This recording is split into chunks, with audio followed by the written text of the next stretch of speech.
Hello friends, welcome back to DS diary. இன்றைக்கி வந்து lemon rice தான் எப்படி செய்யலான்னு பார்க்கலாம். அதுக்கு ஒரு கடாயில் வந்து 2 டேபிள் ஸ்பூன் அளவுக்கு கடலெண்ணெய் எடுத்துக்கிறேன். கடலெண்ணெய் நீங்கள் யூஸ் பண்ணும்போது டேஸ்ட் கொடுக்கும். இது கூடவே 1 டேபிள் ஸ்பூன் அளவுக்கு கடுகு, 1 டேபிள் ஸ்பூன் அளவுக்கு கடலப்பருப்பு, 1 டேபிள் ஸ்பூன் அளவுக்கு உளுந்து பருப்பு ஆட் பண்ணிக்கிறேன். எந்த அளவுக்கு கடலப்பருப்பு உளுந்து பருப்பு ஆட் பண்ணுறோமோ அந்தளவுக்கு கிறிஸ்பினஸ் கொடுக்கும். இது கூடவே ஒரு எனக்கு கருவேப்பிலை, 2 வரமிளகாயை கிள்ளி போட்டுக்கலாம்.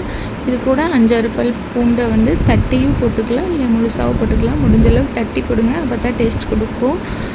இது கூட வறுத்த நிலக்கடலை வறுத்து தோல் எடுத்து நான் எடுத்து வச்சுருக்கேன். அந்த கடலையும் போட்டு நல்லாவே மிக்ஸ் பண்ணி விட்டுக்கலாம்.